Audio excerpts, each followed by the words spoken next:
Le témoignage que l'on vient de voir, Catherine Quignon, nous parlait de circuits courts, de boucles locales. Qu'est-ce que vous en pensez? Qu'est-ce que vous imaginez pour votre territoire, par exemple? Est-ce que vous imaginez qu'un territoire puisse, par exemple, réaliser un gros projet, quel que soit le sujet, que ce soit des énergies renouvelables, que ce soit de l'électricité, que ce soit de la chaleur, et se retrouve exporter ça relativement loin? Qu'est-ce que vous en pensez? Il y a par exemple un gros projet qui fait couler beaucoup d'encre. C'est pour ça que je vous pose la question, parce que vous avez un regard complètement extérieur par rapport à ça. Il y a un gros projet de fabrication de pellets, là, ici, sur le territoire, qui fait couler beaucoup d'encre. Il y a les pour, il y a les contre. C'est une société belge qui... Il va vous dire ce que c'est. Voilà. Et donc, c'est une société belge qui construit un méga projet et qui va exporter ça, qui va exporter les pellets, les granulés, vers la Belgique. Est-ce que vous avez pareil projet sur votre territoire, que ce soit du côté de Montdidier ou que ce soit dans le département de la Somme? Qu'est-ce que vous en pensez? Comment vous réagissez? Comment vous répondez à Léon Carabin qui vous dit « Nous, on aimerait bien des circuits courts, on aimerait bien du local ».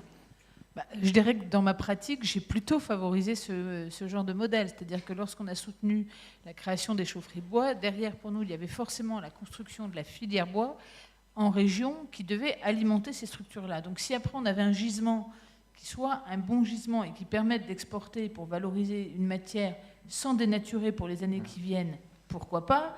Maintenant, c'est au détriment, alors là, je n'ai pas les éléments pour pouvoir l'analyser de manière objective.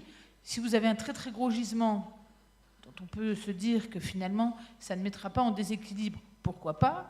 Maintenant, si vous n'avez pas un très très gros gisement, à mon sens, il faut être vigilant. Mais là, je n'ai pas les éléments, donc honnêtement, ce serait difficile pour moi d'y répondre.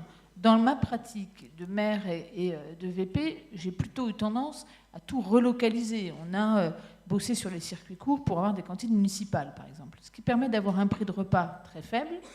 On est en gros à 2,20 €. Ce qui a permis quoi derrière? D'avoir une filière de production avec le monde agricole sur un rayon de 200 km. On peut se dire que 200 km, c'est beaucoup. Nous, on sait que c'est peu, finalement. Ça veut dire qu'on ne mange pas de fraises à certaines périodes, ça veut dire qu'on consomme plus d'endives, puisque nous sommes en Picardie, etc. Mais d'un autre côté, ça a permis d'avoir des débouchés pour cette filière-là. Sur d'autres modèles, j'ai aussi municipalisé un cinéma, donc ça fait marrer beaucoup de monde. N'empêche qu'aujourd'hui, nous avons dans notre commune des sorties en avant-première, des sorties nationales quasiment toutes les semaines ou au maxi tous les 15 jours, avec un prix de 5 € l'entrée. Donc ça montre bien que quand on s'empare de tous ces sujets, et quel que soit le sujet, on relocalise, on crée de la filière et on crée de l'emploi. Et avec un coût qui devient, à un moment donné, un coût moindre. Donc là, sur ce projet, je vous dis, ça m'est difficile d'y répondre. Je n'ai pas le volume. Si j'avais le volume du gisement potentiel, de combien vous devriez en consommer pour alimenter vos chaufferies, du temps pour pouvoir reboiser, etc., je vous dirais oui ou non. Mais là, je ne les ai pas, donc ça me semble un peu délicat. Merci Catherine Quignon, le tyran.